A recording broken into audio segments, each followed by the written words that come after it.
आप लोग अपने स्वार्थ के पीछे किसी की भी बलि चढ़ा सकते हो। राधे राधे, प्रेम से बोलो राधे राधे राधे राधे राधे राधे प्रेम। अरे ऐसे न कूटो।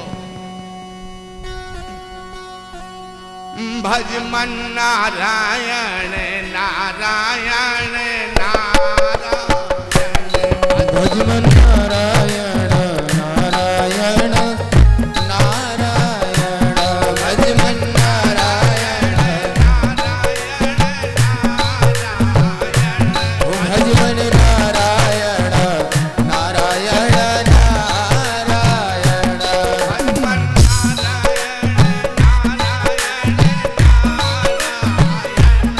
भज मन नारायण नारायण नारायण, मन नारायण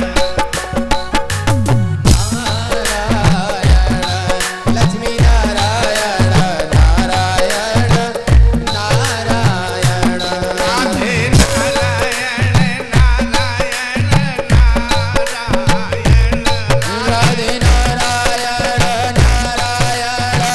नारायण नारायण, विष्णु नारायण नारायण नारायण, नारायण,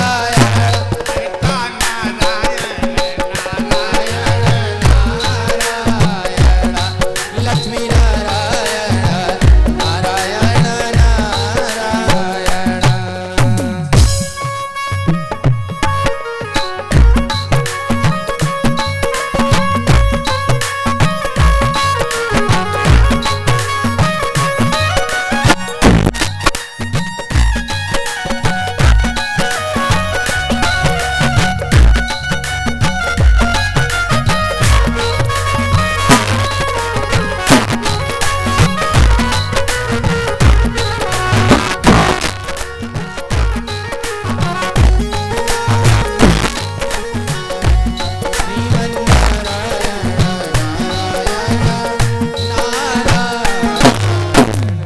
एक बार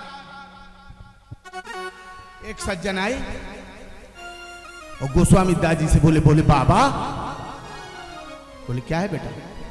बोले मैंने सुना तुमने रामचरितमानस की रचना कर दी। तो गोस्वामी दास जी बोले क्या इसमें कोई शक है क्या? बोले रामचरितमानस ज्यादा पवित्र है कि मानसरोवर। तो अपनी कृति को कौन खराब कहेगा?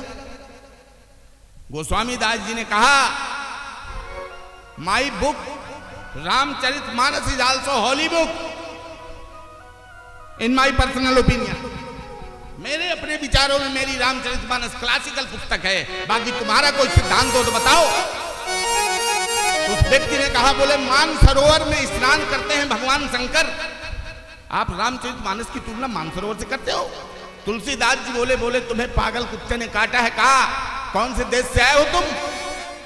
रामचरितमानस की मानसरोवर से तुलना करोगे? बोले इस रामचरित के,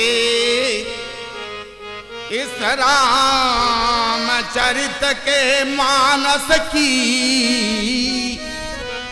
उस मान सरोवर से तुलना है नहीं।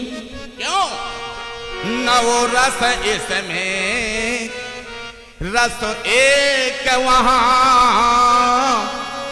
वहां पानी है संत की बाणियां, वहां डूबता जो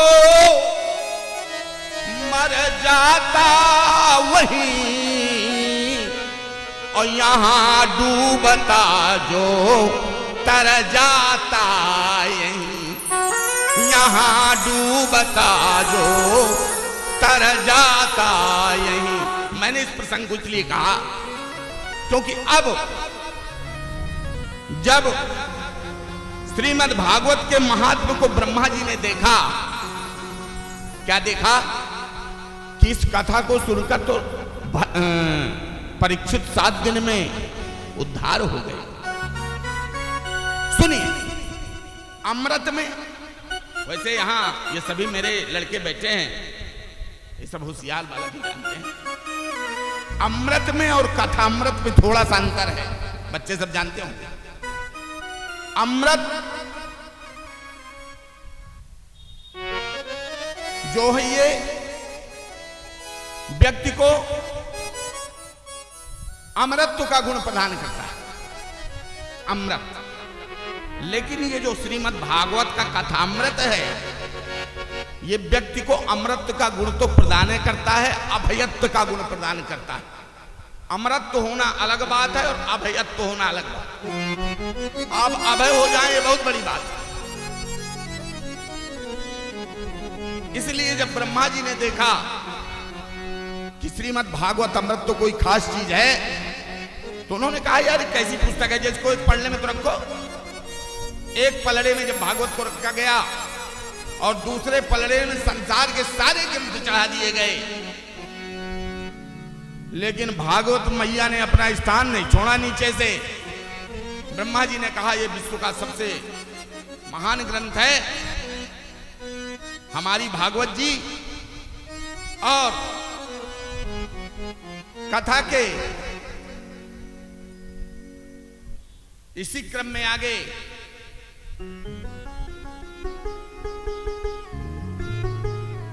ऋषियों ने सोचा कि अब कहीं सत्संग किया जाए। सनक, सनंदन, सनातन, सनत कुमार कौन थे? इतने लोग कथा सुन रही हैं, इन्होंने तो तमाम भागवतें सुनी होंगी। ये चार बबुआ कौन थे? सनक, सनंदन, सनातन, सनत कुमार कौन थे? कोई हाथ ऊपर कर सकता है? कोई मुझे बता देता, हाथ धर कर दो तो मैं समझ जाऊं कौन थे। Who are four person? कौन थे भाई? इसका मतलब मैंने देखा, प्राय शहरों में बुरा मत मानिएगा, अभी मेरे बालक देवकी नंदन ने एक चीज कही कि कथा सुनने आते हैं लोग। हम ये नहीं कह रहे कि कथा सुनने नहीं आते, लेकिन कुछ लोग शहरों में व्यवहार अदा करने आते हैं। कथा का कार्ड आया है तिवारी जी का, चल जाना पड़ेगा खाली 1 घंटे के लिए, चलो यार। नहीं, बुरा मान जाएंगे गुरु, बुरा ना मान जाए तिवारी जी, इसलिए कथा में चलो। कथा में ना चलो, तिवारी जी को बुरा ना लग जाए इसलिए चलो मेरे भैया, ये समझ। तो तिवारी जी बुरा ना मानेंगे, यदि मन लगे तो आइए। तिवारी जी बिल्कुल बुरा ना मानेंगे, तिवारी जी बुरे है ही नहीं है। क्यों भाई? मान लीजिए आपने किसी को काट दिया, कोई नहीं आ रहा, तो आप बुरा मानोगे क्या? बिल्कुल ना मानना। तो जब ये कथा का क्रम आगे बढ़ा, आज अपने बड़े भाइयों के ब्रह्मा के सबसे पहले जो 4 आइटम पैदा हुए, सनत, सनंदन, सनातन, सनत कुमार, ब्रह्मा जी इनको पैदा किया। पैदा करने के बाद बोले बेटा इधर आ जाओ। बोले कारण बताओ।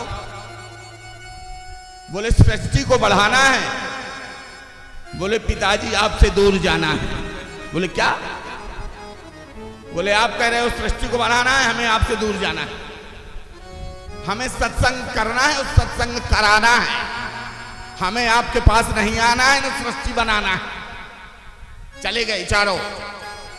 ब्रह्मा जी के जो सबसे छोटे पुत्र थे नारद जी, आज नारद जी उदास हैं, उदास चिंतन कर रहे हैं। ये कथा भी चल रही है, इसलिए मैंने कहा कि श्रीमद् भागवत की कथा टेढ़ी है। अब आप सुनेंगे कि अभी तक पंडित जी वहां बता रहे थे कि सुखदेव परीक्षित, अब यहां आप नारद जी को घुसेड़ने लगे। तो मैं नारद जी को नहीं घुसेड़ रहा, सुखदेव जी परीक्षित जी से सुना रहे हैं। क्या सुना रहे हैं? बोले परीक्षित जी, आगे एक दिन देवर्षि नारद उदास थे और उन्होंने ये सोचा कि मेरी उदासी यहां कहीं खत्म नहीं होगी, क्योंकि अगर मेरे पास साधारण फीवर होता तो केडी गुप्ता महोबा वाला मेरा इलाज कर देता, लेकिन मेरा जो फीवर है वो थोड़ा डिस्टर्ब हो गया है, तो बिना मेदांता के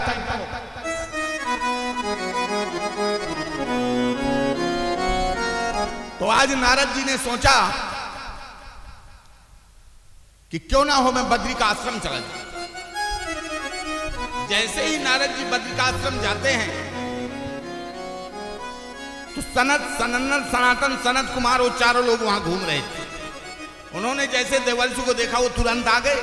भाई उनके परिवार के आदमी थे, पहली बात। और दूसरी बात वो ब्रह्मर्षि थे, देवर्षि थे। बोले देवर्षि तुम तो हमेशा श्रीमन नारायण का भजन करने वाले व्यक्ति, आज तुम्हारे मुखमंडल का तेज कहां चला गया है नारद जी? उदास किस बात पे हो? क्या बात है भाई? What is problem with you in this time? Please tell me. बोले इस समय आपके सामने क्या समस्या हमें बताओ भैया, क्यों आप परेशान हैं? नारद जी बोले आप उस समस्या को नहीं समझ पाएंगे। सनत, सनंदन, सनत कुमार बोले हम नहीं समझ पाएंगे। हम? तुम तो कम समझाओ, हम ज्यादा समझेंगे। कभी कभी ऐसे भी लोग मिल जाते हैं। एक जगह एक बार भागवत हो रही थी, हमारे तरह के व्यास पीठ पर बैठे आप जैसे लोगों को समझा रहे थे, तो आप जैसे लोगों में एक उद्भट विद्वान बैठा था बीच में। तो व्यास जी उनसे बोले तो बोले व्यास जी थोड़ा और हाई लेवल का समझाइए। तो व्यास जी गीता की सूक्तियां बताने लगे। बोले व्यास जी मजा नहीं आ रहा, थोड़ा और ऊंचा बताइए। व्यास जी बोले ये ऋग्वेद समझेगा क्या? व्यास जी ऋग्वेद, यजुर्वेद, सामवेद बताने लगे। बोले व्यास जी मजा नहीं आ रहा, और थोड़ा ऊंचा बताइए।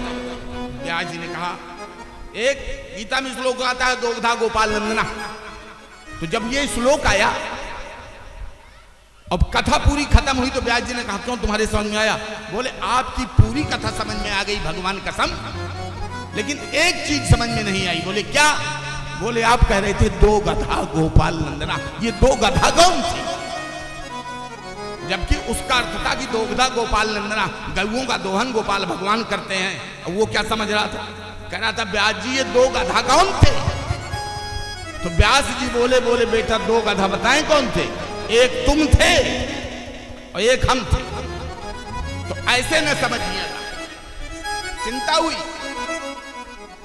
जब चिंता हुई नारद जी को सनत, सनंदन, सनातन, सनत कुमार ने पूछा कि क्या प्रॉब्लम है, क्या समस्या है, बताएं। नारद जी ने कहा कि मोहम्मद जब आपको समस्या बताऊंगा तो आपकी एक बार आप भी सोचेंगे कि समस्या बड़ी विकराल है। आप मुझे एक चीज बताइए, कोई माँ 10 साल की हो और उसका पुत्र 70 साल का हो, ऐसा केस हो सकता है क्या? सनत, सनंदन, सनत कुमार ने कहा condition is also critical my younger brother Narad. Condition तो गड़बड़ है। माँ 10 साल की है, माँ तरुणी है और बच्चे बुढ़े हैं। लेकिन ये जीव जगत की बात नहीं कर रहे हैं नारद, तुम ये आध्यात्मिक जगत की बात कर रहे हो। बोले किसी भी जगत की बात हो, बात तो बात है। बोले कैसे? नारद जी बोले सबसे पहले भारत में जब भक्ति का प्रादुर्भाव हुआ, भक्ति पैदा हुई तो कहां हुई बताइए? भारत में सबसे पहले भक्ति पैदा हुई जहां पर तिरुपति बालाजी। अगर किसी को न मालूम हो तो मैं बता दे रहा हूं। तिरुपति बालाजी दक्षिण भारत में पड़ते हैं, हैदराबाद के आगे इधर दक्षिण भारत में जाइए तो वहां तिरुपति बालाजी पड़ते हैं।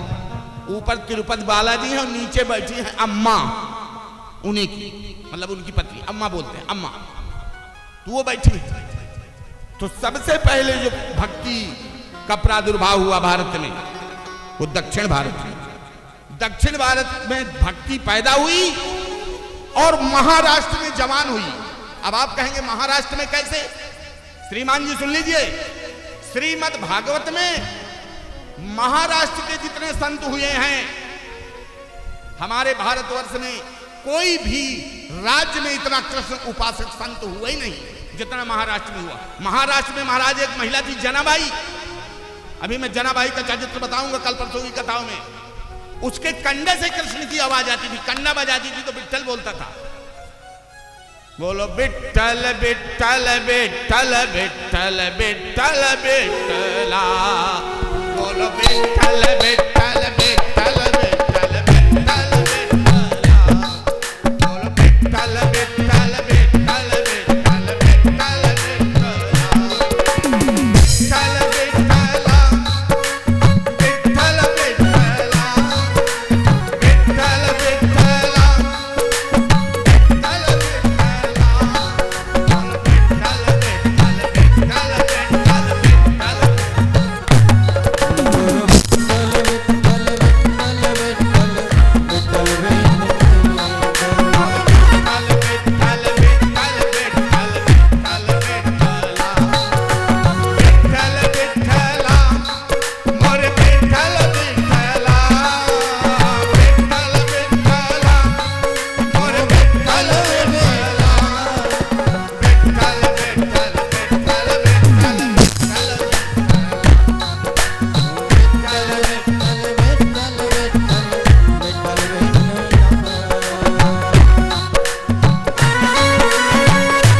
संतानवे संत सिर्फ महाराष्ट्र में पैदा हुआ है। कृष्ण उपासक नोट कर लीजिए। इसलिए भक्ति जवान थी। और भक्ति जब वृंदावन आई तो उसकी दशा खराब हो गई। क्यों दशा खराब हो गई? भक्ति वृंदावन में बुद्धि क्यों हो गई, ये प्रश्न आता है।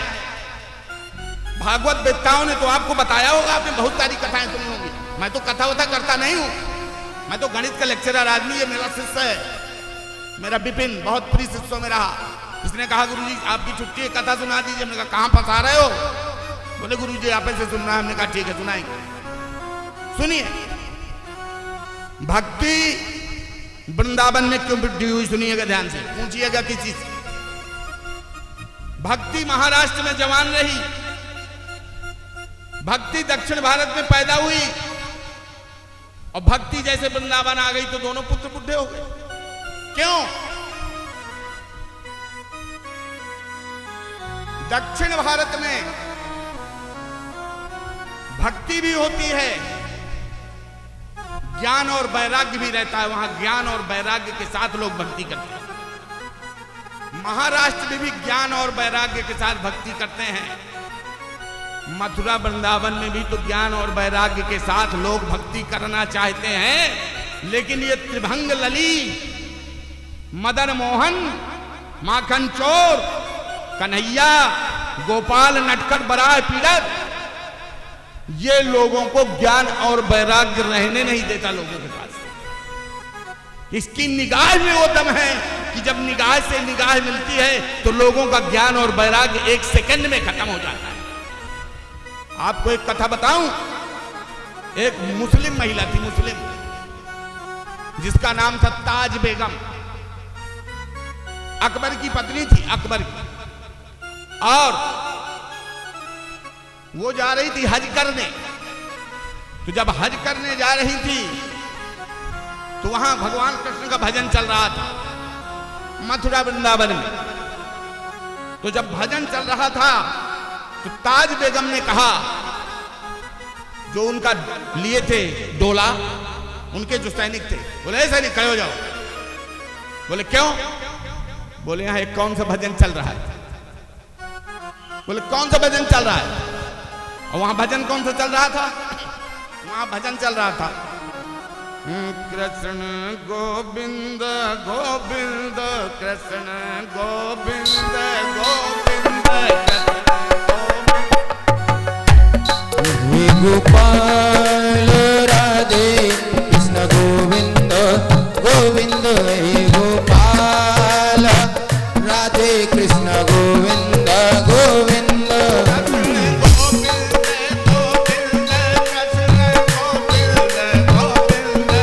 कृष्ण गोविंद गोविंद, कृष्ण गोविंद गोविंद,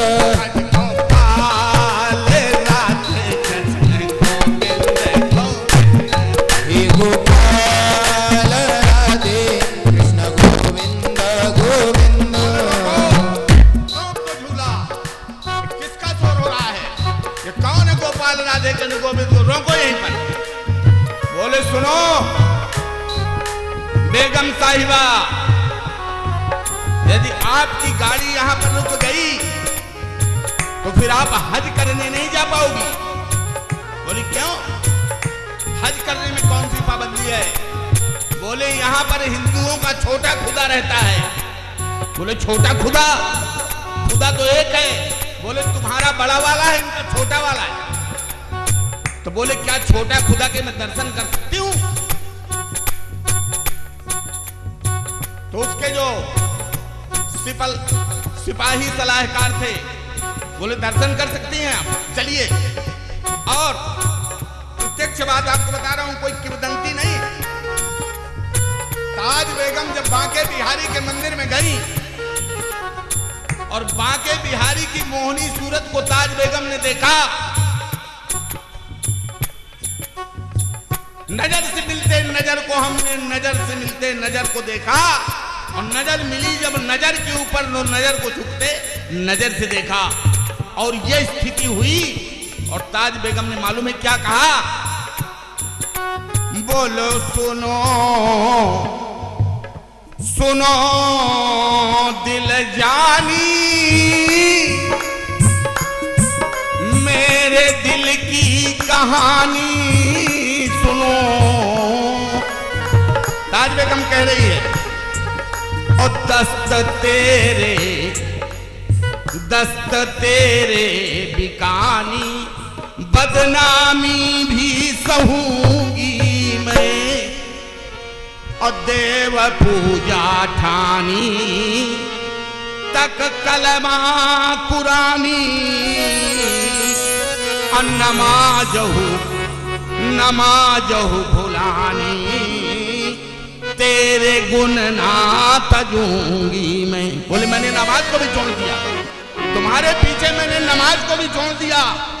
सांवरा सलोना सरताज सुर कुल्फेदार और तेरे ने दाद में निदाद है दूंगी मैं और नंद के कुमार कुर्बान तेरी सूरत पर हाँ तो मुगलानी पर हिंदुआनी बन रहूंगी मैं। बोलिए जय श्री राधे, जय श्री जय श्री जय श्री। सब लोगों का खाना पेट का है खत्म, हम ही बार हाथ चिल्ला रहे, बाकी वहां से कोई आवाजें नहीं आई।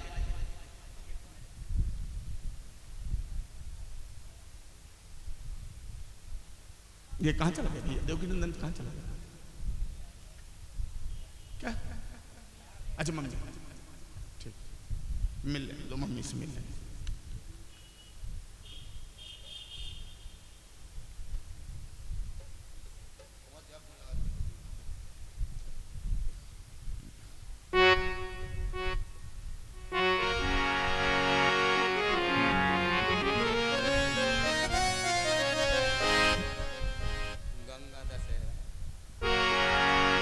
अरे लग तू वृंदावननी को आली मोहे लग तो वृंदावन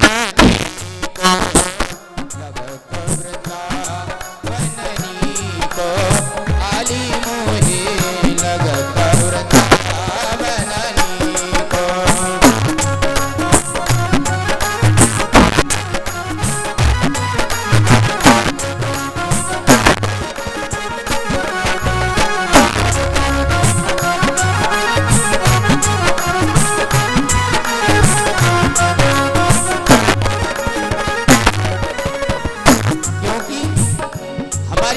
कार्तिक में बहुत सुंदर गायन किया करती हैं और कहा करती हैं घर घर तुलसी ठाकुर पूजा, घर घर तुलसी ठाकुर पूजा, दर्शन गोविंद जी को।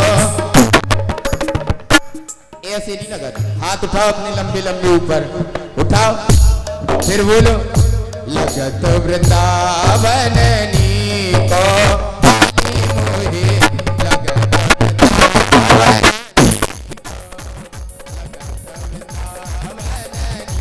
को आली मोहे लगत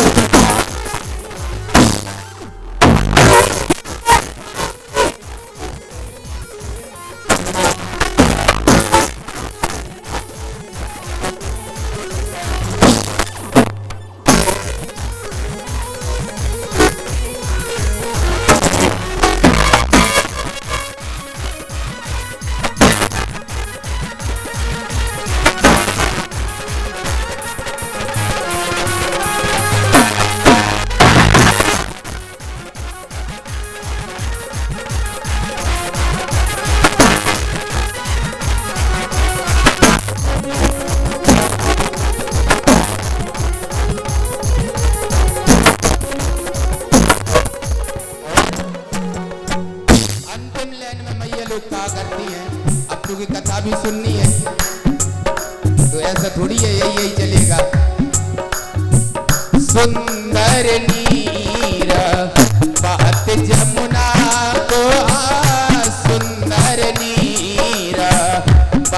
जमुना को। हमें लगा तुम्हारे कार्तिक कार्तिक ही नहवा नहा तो खूब नहात कार्तिक बताओ कार्तिक नहीं याद बताओ तुम है शुद्ध कार्तिक है बताओ माता राम गलत कह रहे है बजाओ मीठी मीठी तालियां गाओ।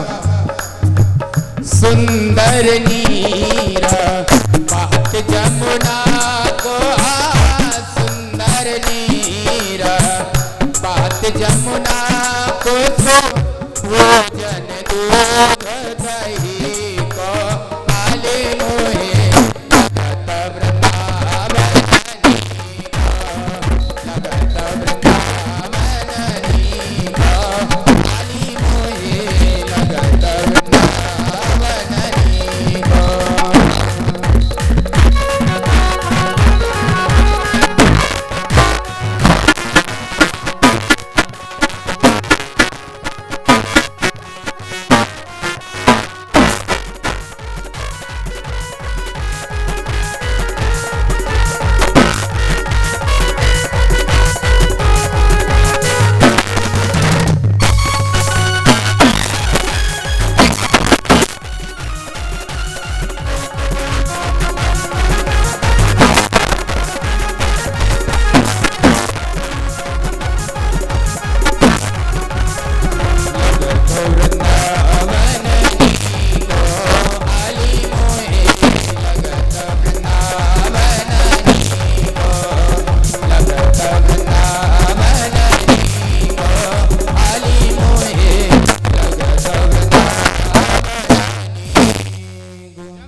ये समस्या है।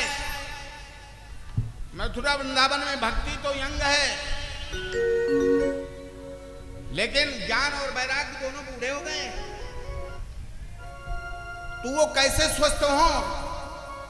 तो सनक सनंदन सनत कुमार ने कहा, बोले भैया यार अपने परिवार की काहे बेइज्जती कराते घूम रहे हो, तुम देवर्षि हो, तुमने कोई उपाय नहीं किया। अपना परिवार इतना कंप्लीट परिवार है, दुनिया का हम लोग समस्याओं का समाधान करते हैं और इतनी सी समस्या का समाधान।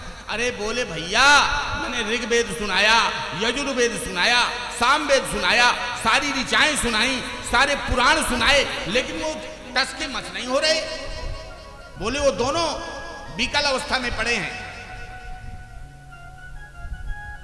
तो सनत सनंदन सनत कुमार ने कहा, बोले आप ये बताइए, आपने उनको श्रीमद् भागवत कथा सुनाई है?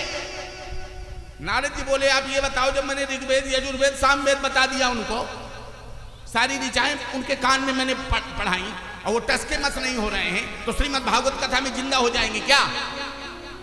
सनत सनंदन सनत कुमार ने क्या कहा, बहुत गौर से सुनिएगा। सनत सनंदन सनत कुमार ने ये कहा कि देवर्षि नारद, ये जितने भी पुराण हैं, ये जितनी भी ऋचाएं हैं, ये वेदों के वृक्ष हैं, ये सब वेदों के वृक्ष हैं, लेकिन श्रीमद् भागवत जो है वो वृक्ष नहीं है, वो वेदों का फल है। जब तक उस फल का रसास्वादन नहीं करवाओगे तब तक वो कैसे जीवित होंगे? तो नारद जी बोले क्या श्रीमद् भागवत का रसास्वादन करवाने से वो जवान हो जाएंगे? तो उन्होंने कहा कि चलिए पहले हम आपको श्रीमद् भागवत की कथा सुनाते हैं। और सनत सनंदन सनत कुमार इनको हरिद्वार में लाकर कथा सुनाते हैं। हरिद्वार में क्यों लाए? इसलिए हरिद्वार में लाए क्योंकि अगर ये कथा बद्रीनारायण में सुनाई जाती तो नीचे के लोग ऊपर न पहुंच पाते, और ऊपर जो लोग रहते हैं वो कथा के ऊपर हैं। हरिद्वार में जो लोग रहते हैं, बद्रिकाश्रम में जो लोग रहते हैं, वो श्रीमद् भागवत कथा के लेवल से उनका लेवल ऊपर है। वो सब देवतुल्लात्माएं वहां रहती हैं। अभी हमारे धीरेन्द्र भाई भी वहीं गए हैं, इस समय साधना में लगे हैं, ताकि 2-3 महीना साधना कराएं तो यहाँ लोगों का कल्याण करें।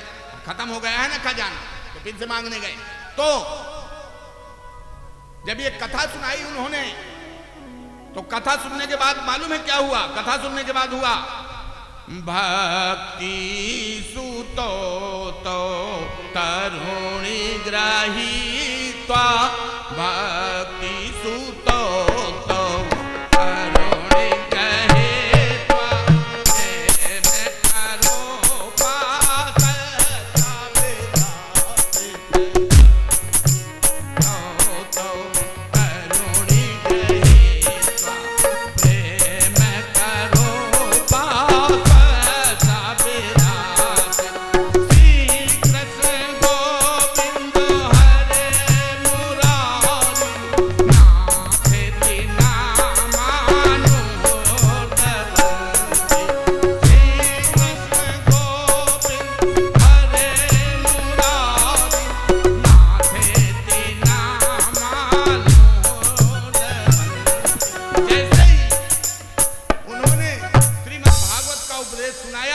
तो भक्ति महारानी वहां पहुंच गई और उनके दोनों पुत्र ज्ञान और वैराग्य जवान होकर नाचने लगे। बोलिए जय श्री राधे। अब आप ये बताइए, धुंधकारी महाराज की कथा में धुंध छाई हुई है, 9 बज गया है, बजने वाला है, इसलिए अब ये कथा विश्राम की ओर बढ़ेगी और कल आदित्य महाराज 5 बजे यहां पधारेंगे।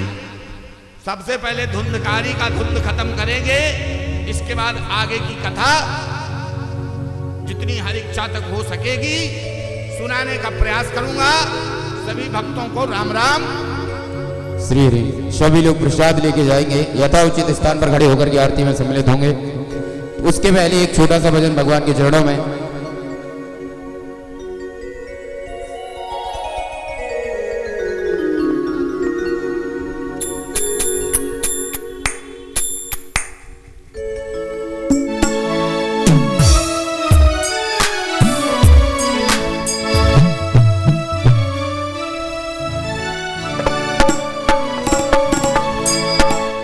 बालाजी सरकार की अटूट महिमा है, सबको एक एक योग मिला है, न 4 योग मिले हैं। चारों योग प्रताप तुम्हारा है, परिशुद्ध जगत उजियारा। एक योगों में नहीं, चारों योगों में इनका राज है। किसी भक्त ने बहुत सुंदर लाइन लिखी है भगवान के लिए और कहा, अरे कलियुग में सत्य हो दे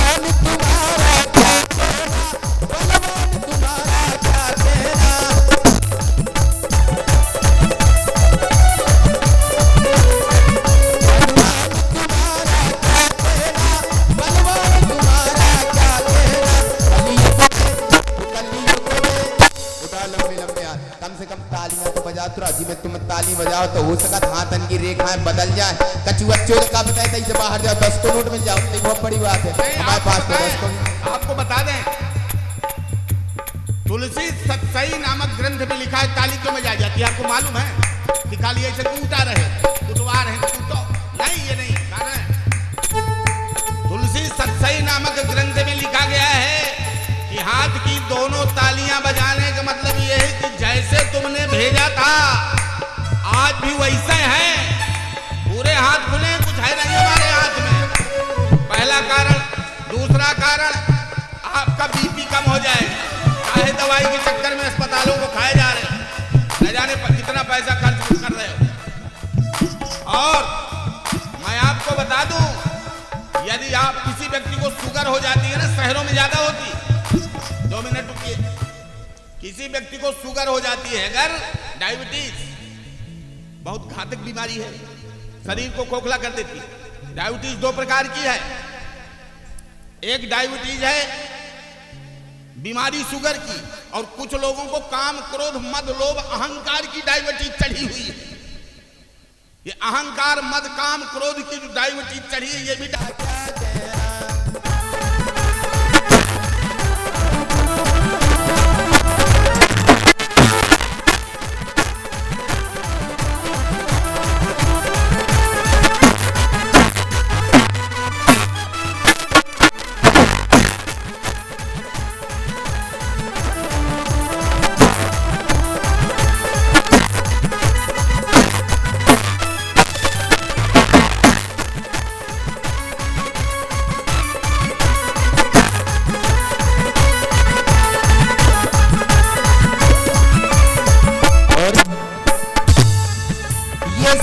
समुंदर पार गए, लंका में कूद गए।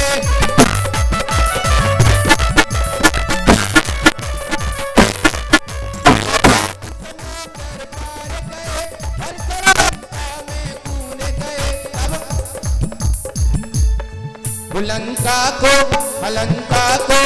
लंका को जलाना क्या कहना, रावण को डराना क्या कहना। सत्य हो देव तुम्ही, हनुमान तुम्हारा क्या कहना।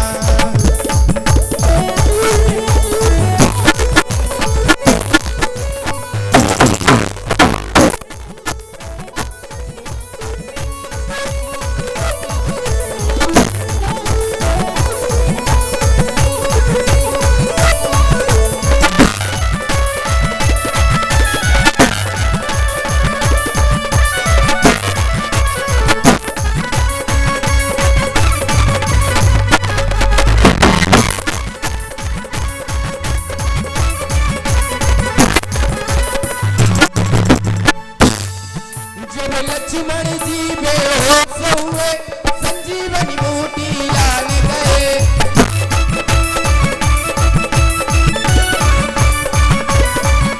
जब लक्ष्मण जी बेहोश हुए, संजीवनी बूटी लाने गए। तब पर्वत को उठाना क्या कहना, लक्ष्मण को जिलाना क्या कहना। कलयुग में सत्य हो देव तुम्ही, हनुमान तुम्हारा क्या कहना।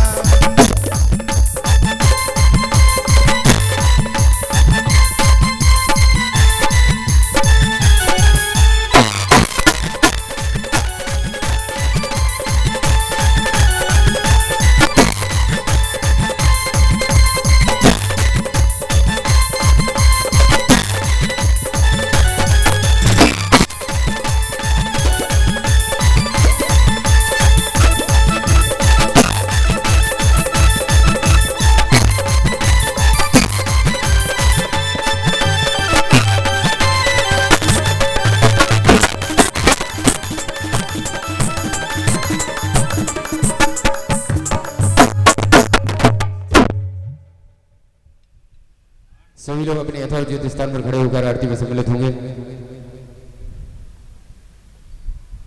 ये पंखा बंद करवा दो भैया।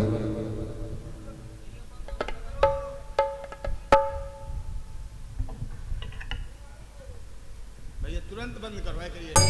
आरती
हरिदास के प्यारे तुम हो मेरे मोहन जीवन रन हो देख युगल छवि बलिहारी जाऊं बांके बिहारी तेरे आरती गाऊं बिहारी तेरे आरती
भागवत महापुराण के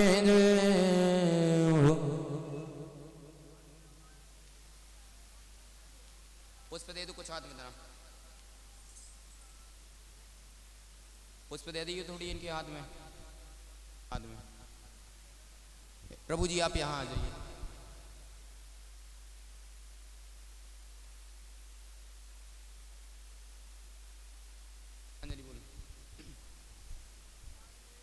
ओम जन्नेन जिन्दमय जन्ददेवस्थानि धर्माणि प्रथमान्य सन्नादे अनागम महिमानः सुजन्द यत्र पूर्वे सद्यः सन्ति देव ओम एकदन्ताय विद्महे वक्रतुण्डाय धीमहि तन्नो दन्ति प्रचोदयात् ओम तत्पुरुषाय विद्महे महादेवाय धीमहि तन्नो रुद्र प्रचोदयात् ओम नाना सुगंध पुष्पाणि यथा कालोद्भवानि च पुष्पांजलि मैं दत्वा गृहात् परमेश्वर सुगंध सुगंध समन्वय समन्वय बुद्धि विचार पुष्पांजलि अर्पण करो समस्त देवी देवता करो स्वीकार अथ पुष्पांजलि समर्पयामि समस्त देवी देवता चरण कमलेभ्यो नमः।